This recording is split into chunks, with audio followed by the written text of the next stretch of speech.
Hi welcome to coffees and movies. Tollywood లో ఒక comedian గా, ఒక హీరోగా, ఒక క్యారెక్టర్ ఆర్టిస్ట్ గా నటిస్తూనే అలాగే బుల్లితెర మీద కూడా మనందరినీ కన్విన్స్ చేసిన యాక్టర్ శివాజీ రాజా గారు. మరి ఈ రోజు మనతో పాటు శివాజీ రాజా గారు కాఫీస్ అండ్ మూవీస్ లో ఉన్నారు. ఇంకెందుకు ఆలస్యం, మరి మన కాఫీస్ అండ్ మూవీస్ ని స్టార్ట్ చేసేద్దామా?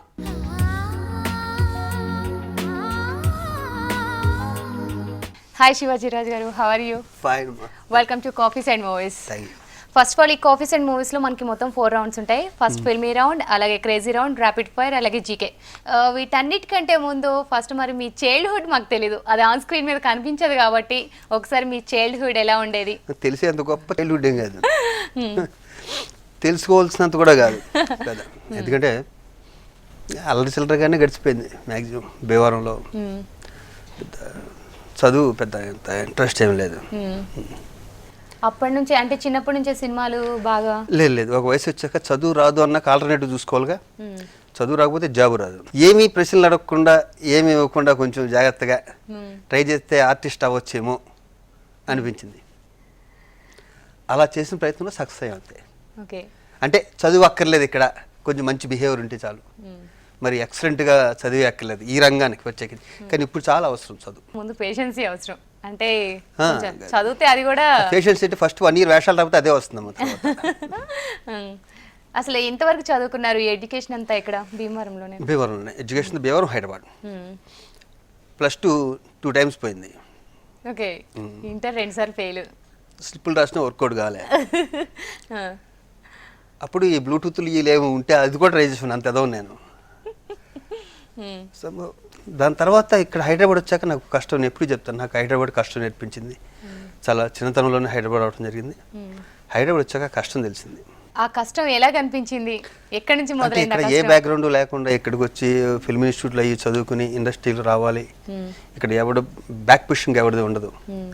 ఎందుకంటే మన ఫాదర్ నాకు సంబంధించిన వాళ్ళు ఎవరు ఇండస్ట్రీలో లేరు కాబట్టి ఇక్కడ ఇది ఇంట్రెస్ట్ కాబట్టి, ఆ చదువు ఇంట్రెస్ట్ అయితే అక్కడే ఉండేవాడిని. ఇది ఇంట్రెస్ట్ కాబట్టి ఇక్కడికి వచ్చి ఇక్కడి నుంచి మద్రాసు వెళ్ళి అక్కడ సక్సెస్ అవడం జరిగింది. అసలు శివాజీ రాజా గారు భీమవరం నుంచి హైదరాబాద్ రావడానికి వాళ్ళ పేరెంట్స్ ఏమన్నారు? అసలు పేరెంట్స్ నుంచి ఎలాంటి కోఆపరేషన్? అక్కడ ఉండకుండా ఇక్కడ చదువుకోవడమే బెటర్ అనుకున్నారు వాళ్ళు కూడా. ఎందుకంటే అక్కడ చదివేవాను కాదు. ఇక్కడ క్షత్రియ సేవా సమితి అని నల్లకుంటలో ఉంటుంది. Okay, 79 I think. అక్కడ దాంట్లో జాయిన్ అయ్యాను. అక్కడ కూడా పెద్ద వర్కౌట్ కాలేదు చదువు. ఎందుకంటే టీ స్కేల్, దాని మీద రాయిటాలు, లెక్కలు కూడా ఉంది. అలా కాలం ఒక 1 year గడిపాక ఫిల్మ్ ఇన్స్టిట్యూట్, అక్కడ వర్కౌట్ అయింది కష్టపడటం. అంటే సినిమాల్లోకి వస్తా అనుకున్నప్పుడు మీ పేరెంట్స్ నుంచి ఎలాంటి స్పందన వచ్చింది? అసలు మీరు ఫస్ట్ ఎలా? వాళ్ళు ఏమనుకుంటారమ్మా, ఇది ఎందుకు పని చేయడం, ఏంటో దాంట్లో సెటిల్ అవుతున్నాడు చాలు అనుకుంటారు. ఫోర్స్ చేస్తే రాదమ్మా, వాడిని వదిలేస్తేనే ఇండివిజువాలిటీ పెరుగుతుంది. నా అనుభవం అది. ఇదే చెయ్యి, నాకు లెక్కలు ఇప్పుడు చెప్పినా రాదు, వేస్ట్. నాకు ఏది ఇంట్రెస్ట్, ఒక ప్లే ఏదైనా ఇంట్రెస్ట్ అనుకోండి, ఒక గేమ్ ఇంట్రెస్ట్, దాంట్లో వెళ్తే దాంట్లో సక్సెస్ అవుతాను. రాజా గారు, మీరు మూవీస్లోకి రాకముందు ఏమైనా యాక్టింగ్ కానీ లేకపోతే డ్రామాలు వీటిలో ఏమైనా నటించారా?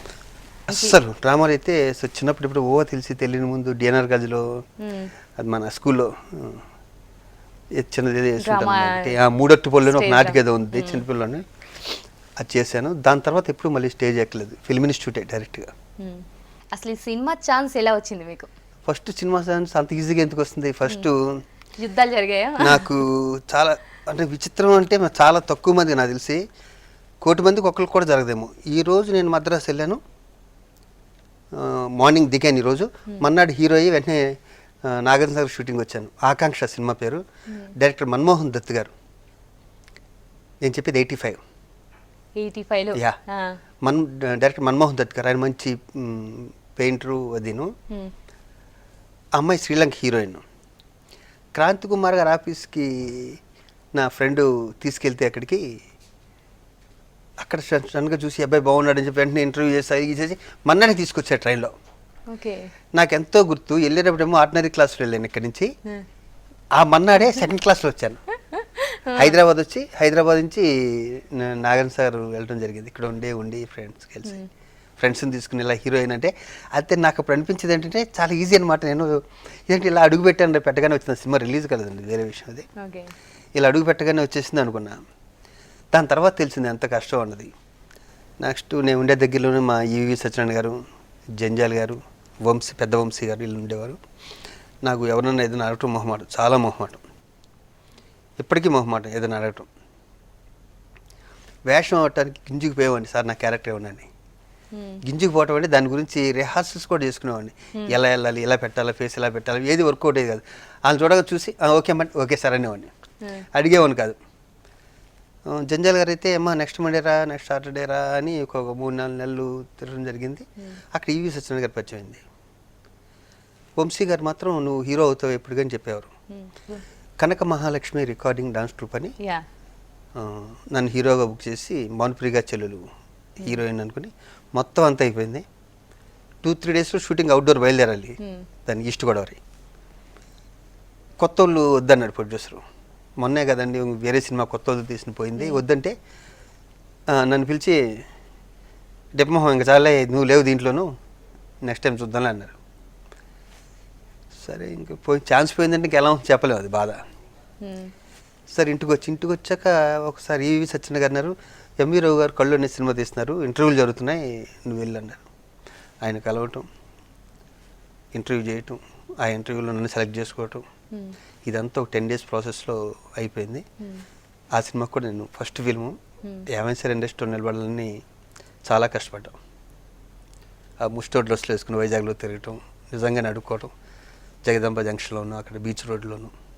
సో ఎన్నో మూవీస్ తర్వాత అంటే అన్నిటికీ ఓకే ఓకే చెప్తున్నారు, మధ్యలో బ్రేక్ అయిపోతున్న సినిమాలు. ఇది నాకు ఒక్కడికే జరగదు మా. ఇప్పుడు నాకు వెనకాల పెద్ద బ్యాక్గ్రౌండ్ ఉండి ఎలా ఫాదర్ హీరో, లేకపోతే మా ఫాదర్ ప్రొడ్యూసరో, లేకపోతే ఏదైనా అయి ఉంటే నా ల్యాండింగ్ వేరే విధంగా ఉంటుంది. బ్యాక్గ్రౌండ్ లేకపోతే న్యాచురల్గా అనుకుంటారు ఈ అబ్బాయిని పెట్టుకుందాం హీరోని, అన్నీ జరుగుతూనే ఉంటాయి, పనులు అన్నీ జరుగుతూ ఉంటాయి. నాకన్నా ఒక పెద్ద ఆర్టిస్ట్ రాజేంద్ర ప్రసాద్, లేకపోతే నరేష్ అప్పట్లో, లేకపోతే ఇంకెవరో సుభాకర్, చాలామంది ఉండేవారు. వస్తే ఈ తెలిసిన మొహం బెటర్ కదండి తెలియని మొహం కన్నా అని వెళ్ళిపోతుంటారు న్యాచురల్గా. సపోజ్ ఇప్పుడు ఆలోచిస్తే అదే కరెక్ట్ అనిపిస్తుంది. అప్పుడైతే బాధలో ఉంటాం, అయ్యో నా వేషం పోయిందే, వేరే వాళ్ళు వేస్తారే అని బాధలో ఉంటాం. ఇప్పుడైతే కరెక్టే కదా, తెలిసిన వాళ్ళు పెట్టుకుంటారు కదా, తెలియని వాళ్ళు ఎందుకు పెట్టుకుంటారు అనుకుంటారు. కానీ ఇప్పుడు ప్రయోగాలు ఎక్కువ జరుగుతున్నాయి, ఎప్పటికన్నా చాలా ప్రయోగాలు జరుగుతున్నాయి. ఇప్పుడు టాలెంట్ ఉంటే చాలు, ఫేస్ ఎలా ఉన్నా పర్లేదు, బ్యాక్గ్రౌండ్ లేకపోయినా పర్వాలేదు, జస్ట్ టాలెంట్ ఉంటే చాలు. ఇప్పుడు కళ్ళు మూవీ, అసలు ఆ మూవీలో మీరు ఆ యాక్టింగ్ తర్వాత కానివ్వండి, ఈవెన్ ఆ మూవీ రిలీజ్ తర్వాత ఎలా ఫీల్ అయ్యారు, ఏమనిపించింది? వైజాగ్లోను నాకు అదృష్టం ఏంటంటే ఫస్ట్ ఫిల్మ్ అయినా కూడా అసలు ఇరగబడి చూశారు. మా గొల్లపూడి మారుతి గారు దానికి రచయిత గారు, ఆయన మహానుభావుడు. ఎస్వి బాలసుబ్రహ్మణ్యం గారు మ్యూజిక్, ఆయన యాక్ట్ చేయడం కూడా జరిగింది. చిరంజీవి గారు డబ్బింగ్ చేయటం, చాలా రికార్డ్స్ ఉన్నాయి దానికి. క్రెడిట్ గోస్ టు అమీరావు గారు, డైరెక్టర్ గారు.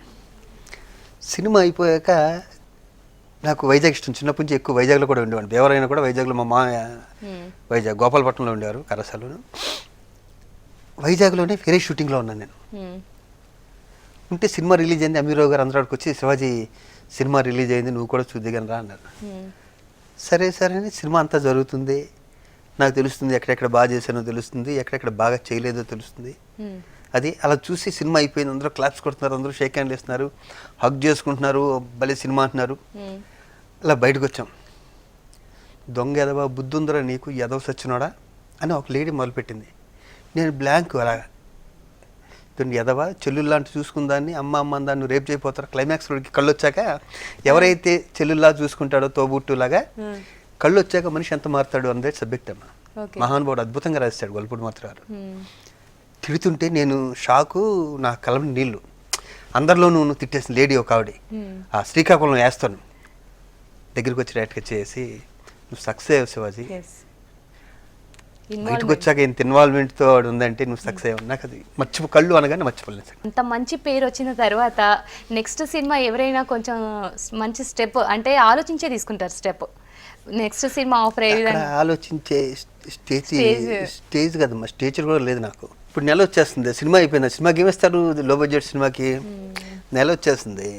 నెల వచ్చినోడికి రూమ్ బిల్ కట్టాలి, మెస్ బిల్ కట్టాలి, మహాలక్ష్మి బిల్లు, పాండీ బజార్లో, బ్యాచులర్ కష్టాలు అవి కూడా ఎంజాయ్ చేసాంలేమ్మా. అవి కూడా బ్యాచులర్ కష్టాలు కూడా ఎంజాయ్ చేసాం. ఏదొస్తే అది చేసుకుందామని. ఏమంటే హీరో అయ్యాను కాబట్టి ఇంకా హీరో ఛాన్సులు వస్తాయేమో నెలలు చూశాను. నెలల తర్వాత అర్థమైపోయింది, మనం ఈ జోనల్లో హీరో అవ్వలేదు, మనం ఒక ఆర్ట్ ఫిల్మ్లో హీరో అయ్యాము కాబట్టి మళ్ళీ ఇలా కళ్ళుపోయినాడు గుడ్డోడు క్యారెక్టర్లు ఎన్నాళ్ళకి వస్తారో రావు కాబట్టి మనం కడుపు నింపుకోవడానికి ఉండటానికి అర్జెంట్గా సంపాదించాలంటే ఏ క్యారెక్టర్ వస్తే ఆ క్యారెక్టర్ వేయాలి అనుకోవటం.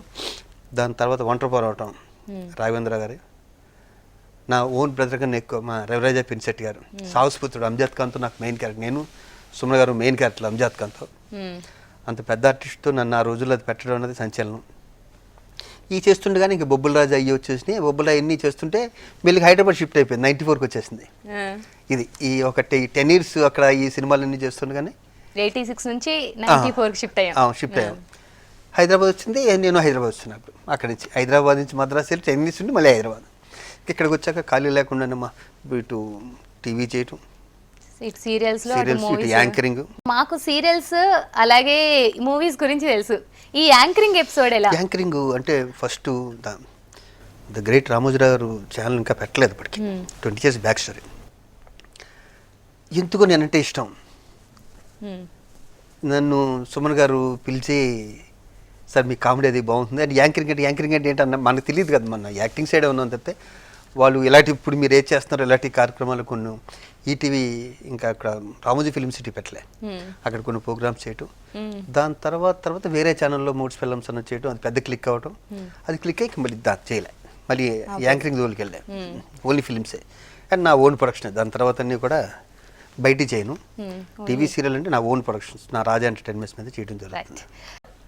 నిజంగా అప్పట్లో సీరియల్స్లో అంటే అన్ని సీరియల్స్ అంటే ఆడవాళ్ళకి నచ్చే సీరియల్స్, ఏడుపు సీరియల్స్ ఇవేం రన్ అవుతున్న టైంలో అమృతం అనే కామెడీ సీరియల్ తోటి మా ముందుకు వచ్చారు. నిజంగా అందరినీ నవ్వించారు. అప్పట్లో అంటే కామెడీ సీరియల్స్ కూడా వస్తున్నాయి, ఇలా కూడా ఉంటాయా అన్న టైంలో మీరు దాంట్లో మన క్రియేట్ ఏముండదమ్మా. గంగరాజు దానికి ప్రొడ్యూసరు, గంగరాజు గారే దాని స్క్రిప్ట్ సైడ్ వర్క్ చేసేవాడు. జస్టిల్లో డైరెక్టర్ దాని చందు, వాళ్ళ కష్టమే, మంది ఉంది, వాళ్ళు ఏం చెప్తే అంటే వాళ్ళంతా ఆఫ్ స్క్రీన్ కాబట్టి మనకి ఆన్ స్క్రీన్ ఉన్న వాళ్ళు ప్రజలకి తెలుసు. హిట్ అవ్వటం ఇప్పుడు నా వల్ల, ఝాన్సీ గారి వల్ల, ఇంకోళ్ళ వల్ల హిట్ అయింది. మేము ఇద్దరం కూడా ఒప్పుకోం, ఝాన్సీ గారు నేను కూడా. టీం వర్క్ కుదిరింది. దానికి తోడు మేము ఎంత కష్టపడాలో అంత కష్టపడ్డాం. దానికి credit goes to producers, directors. Coffees and mouse లో స్మాల్ బ్రేక్ తీసుకుందాం.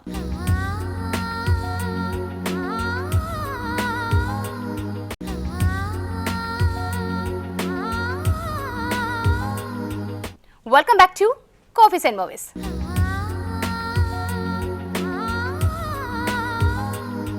వెండితెర, బుల్లితెర ఈ రెండు వేరు చెప్పాలంటే. అంటే చూసే ప్రేక్షకులు ఒకటైనా కూడా బుల్లితెర అనేది ఎప్పుడు కనిపించేది. మీకు ఎటువంటి డిఫరెన్స్ కనిపించింది, ఎలా అనిపించింది వెండితెరకు బుల్లితెరకు? చాలా మంది నన్ను అనేవారు, శివాజీరాజు ఎందుకు నువ్వు ఇటు సినిమాలో బిజీగా ఉన్నావు కదా, ఇంకా కుర్తి టీవీకి వెళ్తావు ఏంటి అని.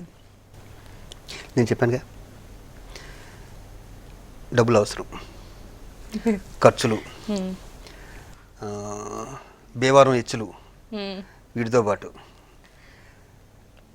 స్టార్టింగ్లోనే నచ్చకపోతే హోటల్లో ఉండేవాడిని కదా, నేనే తీసుకునేవాడిని స్టార్టింగ్ పీరియడ్ నుంచి కూడా. దానివల్ల ఏంటంటే ఫస్ట్ డబ్బులు సంపాదించాలంటే నువ్వు టీవీలో కూడా వెంటనే చెక్స్ వచ్చాయి.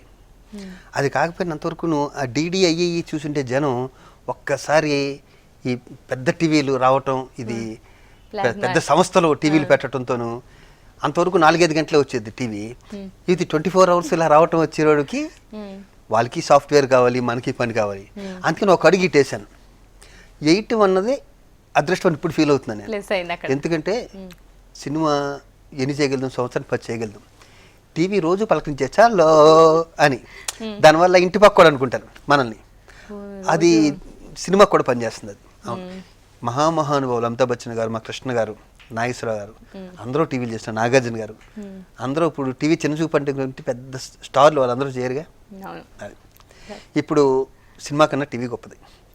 ఎప్పుడూ గుర్తుండిపోయే క్యారెక్టర్స్ అంటే ఎక్కువ మిడిల్ జనరేషన్లో మనకి పెళ్లి సందడి మూవీలో కానీ, తమ్ముడు క్యారెక్టర్లో, అలాగే బాబాయ్ క్యారెక్టర్లో ఎన్నో క్యారెక్టర్స్లో పలకరించారు.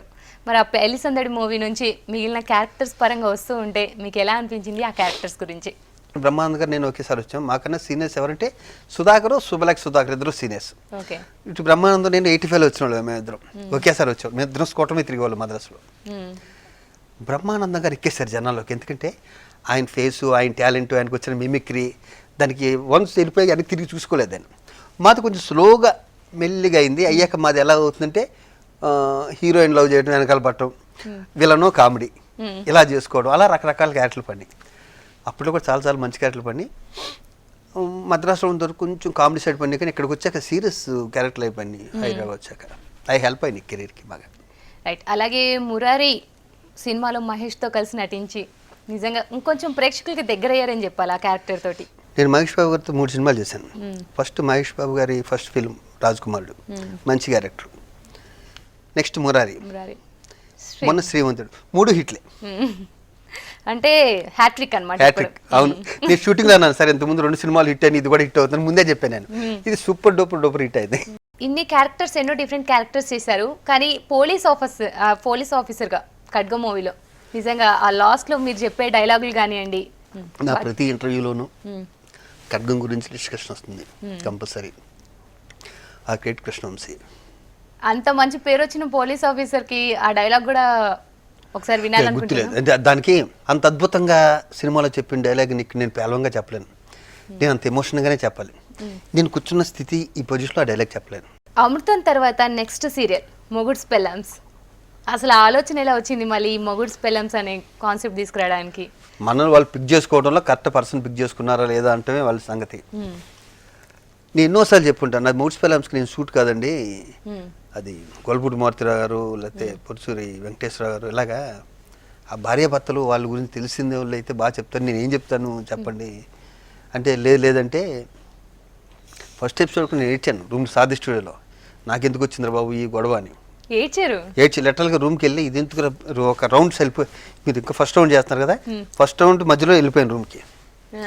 బిజీగా ఇన్ని సినిమాలు ఉండి యాంకరింగ్ ఏంటి, గొడవ ఏంటి, ఇప్పుడు భార్యాభర్తలు ఏంటి, వాళ్ళు రమ్మంటం ఏంటి, వాళ్ళు ప్రశ్నలు అనటం ఏంటి, వాళ్ళు ఏం చెప్తారు, దాన్ని నేను ఒకటి చెప్పాలనుకుని ఛాలెంజ్గా తీసుకుని ఎదుగుతున్న ఛానల్ అది. ఛాలెంజ్గా తీసుకుని నా మీద నమ్మకంతో చైర్మన్ మురళీకృష్ణరాజు గారు, గ్రేట్ పర్సన్, చైర్మన్ నా మీద నమ్మకంతో ఒక ప్రోగ్రామ్ అప్ చెప్తే ఫెయిల్ అయ్యి వెనక్కి వెళ్ళటమా, ఉన్న ప్రొఫెషన్ వేస్ట్ కదా అనిపించిందమ్మా. నేను ఏ గదిలో బాధపడ్డాను, ఆ గదిలో ఎస్వి రంగారావు గారు, సావిత్రి గారు వీళ్ళందరూ ఉండేవారట. అసలు వాళ్ళ ఇన్స్పిరేషన్ పొందాలి కదా మనం అనుకుని ఒక్కసారి సరే మన టైమింగ్లో కామెడీకి అప్పుడే పేరు వస్తుంది కదా, కామెడీ టైమింగ్ వెళ్దామని చెప్పి నా ఇండివిజువల్ నేను మౌల్డ్ చేసుకున్నాను. అది నేను మౌల్డ్ చేసుకోవటం, నాకు తోడు నా పక్క యాంకర్ డైరెక్టర్ గారు మిస్సెస్ సురేఖ, మా తేజ వాళ్ళ మిస్సెస్ ఆవిడి, జీకే, ఇంకా చాలా మంది ఈటీవీలో చాలా మంది, వాళ్ళందరూ హెల్ప్. ఆ ఎంజాయ్ చూడాలి మా హిట్, అది మౌడ్స్ పెళ్ళామ్స్ హిట్ అయినప్పుడు అబ్బబ్బబ్బా బాగా ఎంజాయ్ చేశారు బాగా. అసలు బాగా నేను అంటే ఒక నటుడికి సాటిస్ఫాక్షన్ ఉంటుంది, ఆ సాటిస్ఫాక్షన్ అక్కడే. అమృతం అది. పెళ్ళి ఇదంతా ఏమన్నా లవ్ మ్యారేజెస్ కానీ ఇవేమన్నా? లవ్వా అంటే లవ్ చేసేంత సీను లేదు అసలు. ఎవరిని ఫస్ట్ సైట్ కానీ ఇవన్నీ ఉంటాయి, దొంగ చూపులు ఉంటాయి. కానీ పెద్ద మా ఊర్లోనేమో మాక్సిమం సిస్టర్స్ అక్క చెల్లో పిన్నో ఇలా అవుతారు బేవరాని అందరూ. పక్కన వైజాగ్ కూడా వెళ్తూనే ఉంటారు కదా. వైజాగ్ వెళ్ళి అది మరీ చిన్న వయసు వైజాగ్ వెళ్ళేది. పట్టుకుని మా మద్రాసు వెళ్ళినప్పుడేమో ఇక్కడ ఫైటింగ్ అంతా రూమ్ దొరికితే చాలు, ఫుడ్ దొరికితే చాలు, అక్కడ వచ్చేది కాదు. సెటిల్ అవ్వగానే కొంచెం మా చుట్టాలమ్మాయి. కృష్ణవంశీ గారితో చాలా మూవీస్ చేశారు, ఆయన గురించి, ఆయనతో వర్క్ ఎక్స్పీరియన్స్, మీ రిలేషన్? కృష్ణవంశీ నా డైరెక్టర్, కృష్ణవంశీ నా బ్రదర్, కృష్ణవంశీ నా టీచర్, కృష్ణవంశీ నా గురువు, నా దేవుడు. ఎంతోమంది డైరెక్టర్స్తో వర్క్ చేశారు. అసలు ఇంతమంది డైరెక్టర్స్తో వర్క్ చేయడం ఎలా అనిపించింది? ఇప్పుడు ప్రెసెంట్ ఉన్న డైరెక్టర్స్కి ఏమైనా డిఫరెన్స్ కనిపిస్తుందా? ఇప్పుడు ప్రెసెంట్ ఉన్న డైరెక్టర్స్ అందరూ ఉన్నామా, మేము ఎంటర్ అయ్యేటప్పుడు అసిస్టెంట్ డైరెక్టర్లో, లేకపోతే మేము ఎంటర్ అయ్యాక ఒక 10 ఏళ్ళకి వచ్చి అసిస్టెంట్ డైరెక్టర్గా వచ్చిన ఉన్నారు ఎక్కువ. న్యాచురల్గాను మారిపోయింది కదమ్మా, అప్పటికి ఫిలిం వెళ్ళిపోయింది, డిజిటల్ వచ్చేసింది, అన్నిట్లోనే మార్పు వచ్చేసింది మొత్తం అంతా. ఇంతకుముందు డైరెక్టర్ అవ్వాలంటే ఒక 10-15 సినిమాలు, ఒక 15 సంవత్సరాల కృషి అవసరం. ఇప్పుడేమో షార్ట్ ఫిలిం చేసి డైరెక్టర్లు అయిపోతున్నారు, షార్ట్ ఫిలిం చేసి హీరోలు అయిపోతున్నారు. ఇప్పుడు అవకాశాలు ఎక్కువ ఉన్నప్పుడు అంత అవకాశాలు లేవుగా. ఇప్పుడు చిరంజీవి గారికి ఏ బ్యాక్గ్రౌండ్ లేకుండా అవకాశాలు లేని టైంలో నలుగురే హీరోలు, రామారావు గారు, నాగేశ్వరరావు గారు, కృష్ణ గారు, సోమరావు గారు, ఇలాంటి టైంలో ఒక వ్యక్తి దూసుకురావటం అంటే అసలు ఎంత కష్టం. ఇప్పుడు అవకాశాలు చాలా, సినిమాలు కాకపోతే టీవీ, బౌలైన అవకాశాలు ఇప్పుడు, అంత ముందు కన్నా ఎక్కువ అవకాశాలు ఇప్పుడు. ఓన్లీ టాలెంట్ని బట్టే నంది అవార్డులు కాదు, అన్నీ కలిస్తేనే నంది అవార్డ్స్ వస్తాయని నేను నమ్ముతాను. ఇప్పుడు నంది అవార్డ్స్ గురించి మాట్లాడుకుందాం. మీకు ఎన్నో నంది అవార్డ్స్ వచ్చాయి. అసలు వాటి గురించి వచ్చినప్పుడల్లా సంతోషంగా ఉంటుంది. 6-7 ఉన్నాయి మన నందులు ఇంట్లో, అవి మాత్రం బయటే ఉంటాయి, కనిపిస్తుంటాయి అలా ఓరగా చూస్తుంటాయి. నాకు అట్లా చూసినప్పుడల్లా గర్వంగా ఉంటుంది, ఎందుకంటే ఆ నందులో ఒక నందు కూడా నాకు రికమెండేషన్ చేస్తే వచ్చిన నందో లేకపోతే వేరే దారిలో తెచ్చుకున్న నందో కాదు. నేను గర్వంగా చెప్పుకోలేదు, ప్రతి నంది నాకు వచ్చాక పేపర్లు చూస్తేనే తెలిసింది నాకు నంది అవార్డు వచ్చిందని. అది నేను గొప్పగా ఫీల్ అవుతాను. అసలు అనుకున్నారు మీరు ఆ టైంలో ఆ మూవీకి నాకు నంది అవార్డు వస్తుంది? ఫస్ట్ మూవీకి వచ్చేసింది కదా, ప్రతి మూవీకి వస్తుంది న్యాచురల్ గాను. ఫస్ట్ మూవీలో వచ్చిన ప్రతి మూవీలో వస్తుంది అనుకుంటాం. మా ఫస్ట్ నంది తీసుకున్నాక నాకు మళ్ళీ రెండో నంది రావడానికి 10 years పట్టింది. ఒక 10 years చాలా కష్టపడ్డారు, ఈ మూవీ చేస్తే ఈ మూవీ చేయాలి, నెక్స్ట్ ఇంకో మూవీ చేయాలని. బట్ ఇప్పుడు ప్రెసెంట్ మూవీస్ వస్తూనే ఉన్నాయి, చేస్తూనే ఉన్నారు, ఎన్నో విలక్షణమైన పాత్రలు మాకు చూపిస్తూనే ఉన్నారు. ఎప్పుడైనా కష్టం అనిపించిందా అసలు ఎందుకు వచ్చాను మూవీస్? అయ్యో బాబోయ్, ఇది లేకపోతే చచ్చిపోతాను నేను అసలు, నాకు ఇంకేమీ రాదు. నాకు నేను సెట్ చూడమన్నా ఇక్కడ ఉరుస్తా తప్పితే బయటికి ఏ పని చేయలేను. ఏ పని చేయమన్నా, బాత్రూమ్ క్లీన్ చేయమన్నా, సినిమా ఇండస్ట్రీకి సంబంధించి ఏ పనైనా చేస్తా. అవును, నేను బయటికి వెళ్ళి బతకలేను, ఇది తప్పితే వేరే రాదు నాకు. అలాగే ఇండస్ట్రీలో మీకు వచ్చిన ది బెస్ట్ కాంప్లిమెంట్స్ మీకు నచ్చిన వ్యక్తుల నుంచి? నన్ను కృష్ణవంశీ ఒకసారి నాకు 2 ఆర్టిస్టులు ఇష్టం, ఒకటి ప్రకాష్ రాజు, 2 శివాజీరాజు అన్నాడు, బెస్ట్ కాంప్లిమెంట్. అలా కేఎస్ రామారావు ప్రొడ్యూసర్ మీటింగ్లో అన్నారు, ప్రకాష్ రాజు లాంటి ఆర్టిస్టు తెలుగులో ఉన్నాడంటే శివాజీరాజు ఒక్కడే. నాకు వచ్చిన బెస్ట్ కాంప్లిమెంట్స్ 2 ప్రకాష్ రాజుతో లింక్ చేశారు. మీకు నచ్చిన ది బెస్ట్ ఇప్పుడు దాకా చేసిన 370 ఏవో ఇన్ని క్యారెక్టర్స్ చేశారు కదా, మీకు నచ్చిన క్యారెక్టర్ పోని ఇన్ని సినిమాల్లో? ఖడ్గం. వై? ఎందుకంటే మా కృష్ణవంశీ రాక్ క్యాజువల్ షూటింగ్ జరుగుతుంటే శివాజీ అర్జెంట్ గారు అంటే బయలుదేరా. బాగా బిజీగా ఉన్నాను, నాకు వంశీ సినిమాల వల్ల, కృష్ణవంశీ సినిమాల వల్ల పేరు వచ్చింది.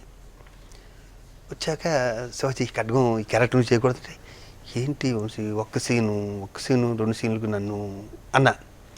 లేదురా నువ్వు చెయ్యి ప్లీజ్ అన్నాడు. పక్కన ప్రకాష్ రాజు పక్కన కూర్చొని, ఇప్పుడు వద్దంటే ఎందుకు బతిమాలుతావు నువ్వు చెప్తే ఎవరు రారు అన్నాడు.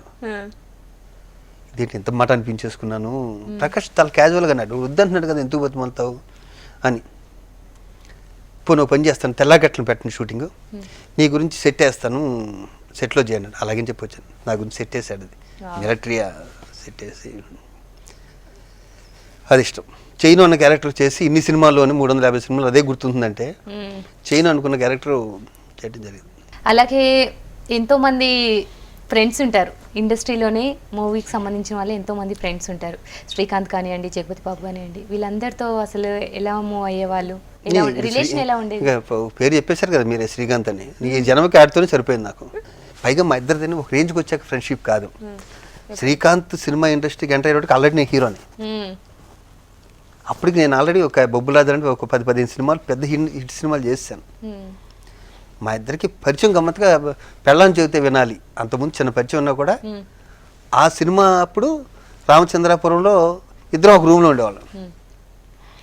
అలా అక్కడి నుంచి అసలు ఏం నచ్చింది శ్రీకాంత్ గారిలో? మీకు ఏం నచ్చింది శ్రీకాంత్లోను? ఏమీ నచ్చింది అంటే చెప్పలేనమ్మా, నచ్చలేదన్నది చెప్తాను. నచ్చనివి కూడా? నాకు మొహమాటం, నాకన్నా ఎక్కువ మొహమాటం, చాలా మొహమాటస్తుడు. మొహమాటం ఇంకా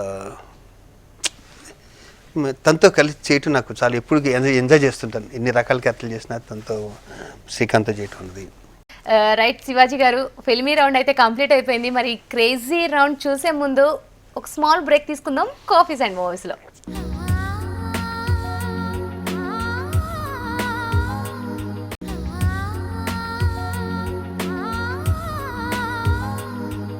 welcome back to coffees and movies. మరి శివాజీ రాజా గారు, క్రేజీ రౌండ్కి రెడీయా?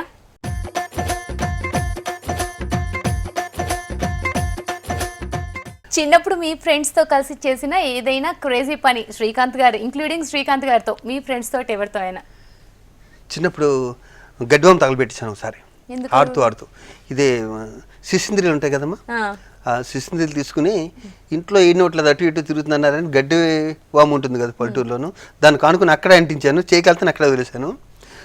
ఊరంతా కొట్టారు. నెక్స్ట్ ఊరంతా మనం చేసే పనులన్నీ అలాగే ఉంటాయి. ఎన్నాళ్ళకి మేల్కొన్నారు మళ్ళీ? అది చిన్నది కాబట్టి సరిపోయింది గడ్డి బొమ్మ అది. చిన్నప్పటి నుంచి ఇప్పటి వరకు మీరు చేసిన దొంగతనం ఇప్పటికీ మీరు మర్చిపోంది, అప్పుడప్పుడు తలుచుకొని నవ్వేది. బాగా చదివి కూడా బుక్స్ కొట్టేసేవాడిని, వాటిని స్లిప్ల కింద వాడుకునేవాడిని. నేను అదో నేను చెప్పానుగా, ఇలాంటి పనులే చేసేవాడిని. చిన్నప్పుడు స్కూల్కి వెళ్ళేవాడిని కదా, గ్రౌండ్లోనే ఉండేవాడిని. అసలు ఇంత టైం పంచువాలిటీ మెయింటైన్ చేసే వాళ్ళు దొంగతనం చేస్తారంటే నేను అసలు నమ్మనబ్బా. ఎందుకు అనుకుంటున్నాను మీరు దొంగతనం అలాంటి ఏముండవు, టైం పంక్చువాలిటీ చేసేవాళ్ళు ఇలాంటి చేస్తారు. ఇప్పుడు ఆ పేరు ఏదో ఉందమ్మా, బంగారం షాప్ కొలగొట్టేసాడు. దొంగతనం కూడా కొంచెం టైం పంచువాలిటీ టైంకి వెళ్ళి చేసేవాళ్ళ. ఇప్పుడు ఫాదర్ వాళ్ళు బాత్రూంలో స్నానం చేయడానికి వెళ్ళినప్పుడే దొంగతనం చేయాలి తప్పితే ఫాదర్ ప్యాంట్ వేసుకుంటే దొంగతనం చేయలేంగా, అది టైం పంక్చువాలిటీ. కాలేజ్ డేస్ ఎలాగో ఇప్పుడు ఈ స్కూల్స్ నుంచి మీకు ఎలాగో ఈ పడవ కాబట్టి చదువులు పుస్తకాలు అంటే మీకు ఎలర్జీ కాబట్టి ఈ లెక్చరర్స్ని కొట్టడం కానీ ఏడిపించడం కానీ. అబ్బాయి అంత సీన్ లేదు, బేవరాన్ని ఉతికేస్తారు ఒంగోబెట్టి. నేను చదివింది సూర్య కాన్వెంట్ అనమ్మా, ఇంకా మామూలుగా ఉండదు అక్కడ. ఇప్పుడు నాలాంటి కరుడు కట్టిన తీవ్రవాదుల్ని, కరుడు కట్టిన చదువు రానుల్ని నేను ఫ్యాన్లకి తిరగేసి కట్టి కొట్టేవాడు ఆయన.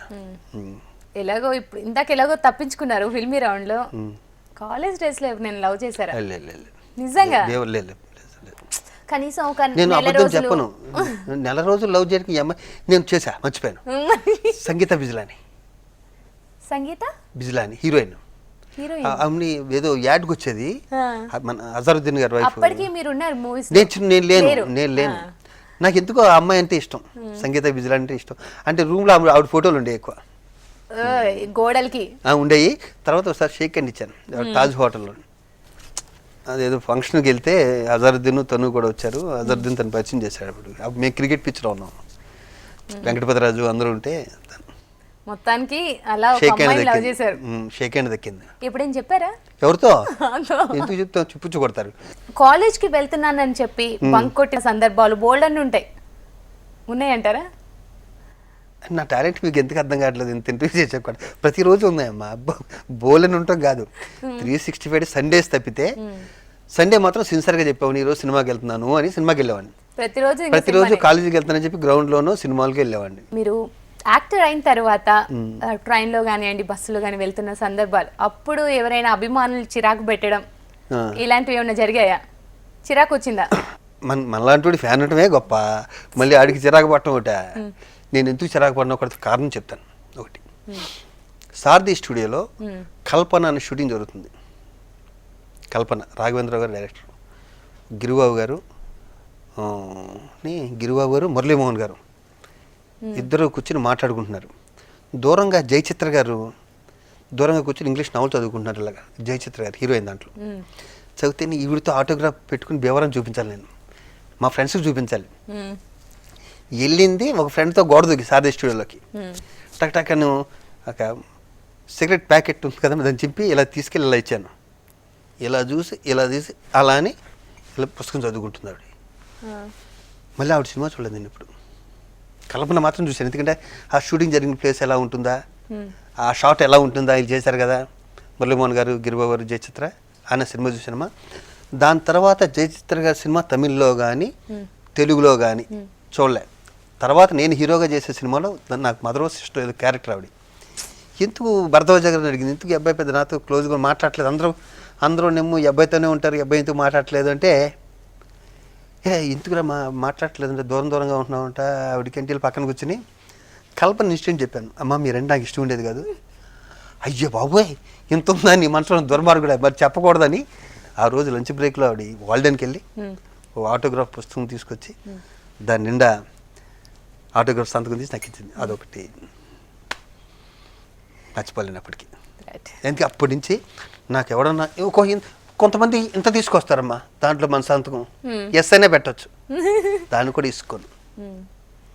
అది ఇసుకోను, నేను ఫోటో అన్నా ఇసుకోను. ఎందుకంటే లోపల ఏది కారు అర్జెంటుగా వెళ్ళిపోతాం దిగమంటారు. అసలు మనకి మనతో ఫోటో దిగటమే మనకు గొప్ప, అడుగు కాదు.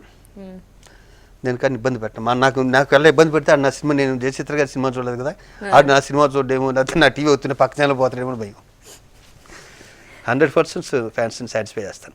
మీ మ్యారేజ్ డే రోజు మీ వైఫ్కి మీరు ఇచ్చిన గిఫ్ట్, ఫస్ట్ మ్యారేజ్ సర్ప్రైజ్గా? అబ్బే నో సర్ప్రైజ్, అసలు ఏం లేదు. సర్ప్రైజ్ లేదు, కానీ మ్యారేజ్ అయిపోయిన మన్నాడు సినిమాకి వెళ్ళాం సంతోషంగా ఇద్దరం. నేను నేను శంకర్ మటీరియల్ ఉండేవాను కదా, నల్లగుంట శంకర్ మటీరియల్. సుదర్శన్లోకి మన మాతృదేవ రిలీజ్, అప్పటికి నేను ఆర్టిస్ట్ని చాలా సినిమాలు చేశాను.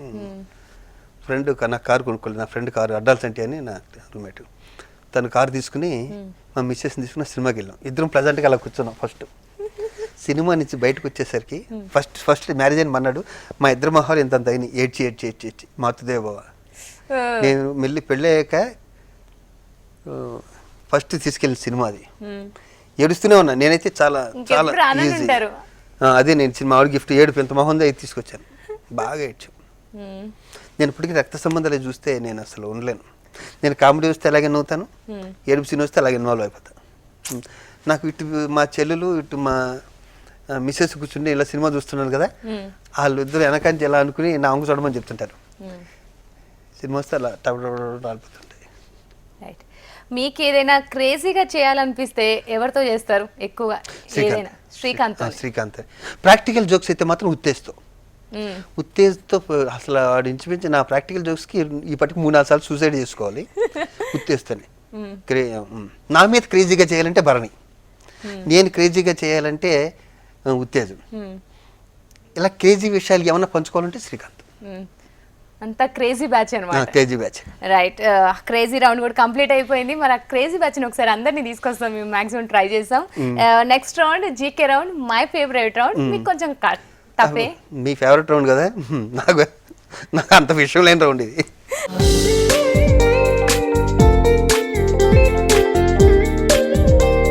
శివాజీ రాజా గారు రెడీగా ఉన్నాం మేమైతే యుద్ధానికి. మీరు రెడీయా? అక్కడ మార్కులు వేసేయండి చెప్తాను, 100 వేసి కింద 0 పెట్టండి. దాసరి నారాయణరావు గారు దర్శకత్వం వహించిన, అది కూడా అక్కినేని గారితోటి 200వ చిత్రం ఏది? ప్రేమాభిషేకం. ఒక్క నిమిషం అండి. జయప్రద గారు ఆయన చేశారు, ఫోటోగ్రఫీ కూడా ఎక్సలెంట్గా ఉంది. జయప్రద గారు, నాగేశ్వరరావు గారు అండి. గోదావరి ఒడ్డున మొత్తం షూటింగ్ అంతా. మేఘ సందేశం అదే ఆఫే ఇస్తాను మీకు. హాఫ్ ఇవ్వటం కాదు, అది చెప్తే మీరు చాలా గర్వపడాలి ఇది చెప్పినందుకు. ఫస్ట్ 2020 వరల్డ్ కప్ నెగ్గిన దేశం? First 2020 world India. ఎన్టీఆర్ గారు టీడీపీ పార్టీ పెట్టిన ఇయర్? 80 పార్టీ పెట్టా సీఎం అయిందా? పార్టీ పెట్టిన సంవత్సరం. పార్టీ పెట్టిన సంవత్సరం అంటే ఈవెన్ ఫస్ట్ టైం సీఎం అయినా మీరు మీకు రెండు గుర్తుంటే రెండు చెప్పండి. ఫస్ట్ టైం సీఎం అంటే 85 ఆర్ 84 ఆర్ 85. మాకు కరెక్ట్గా చెప్పాలంతే. 83 కరెక్ట్. ఎందుకంటే నేను 83-85 ఫిల్మ్ ఇన్స్టిట్యూట్, నేను ఫిల్మ్ ఇన్స్టిట్యూట్లో ఆయన సీఎం అయిన 10 డేస్కి మా దగ్గరికి వచ్చారు. రైట్. ఇప్పుడు ఆన్సర్ ఏంటంటారు? 83 ఫిక్స్ చేయమంటారా? ఫిక్స్. డన్. దానవీర సూరకర్ణ డైలాగ్ రైటర్ ఎవరు? కొండవీటి కవి. అయిపోయింది, జీకే రౌండ్ కూడా అయిపోయింది పూర్తిగా. మరి శివాజీ గారు నెక్స్ట్ రౌండ్ ర్యాపిడ్ ఫైర్. ఈ ర్యాపిడ్ ఫైర్ ఏంటంటే సూటిగా సుత్తి లేకుండా ఒక చిన్న డెఫినేషన్ గా చెప్పేసేయాలి, ఫాస్ట్గా వెళ్ళిపోదాం. ఓకే.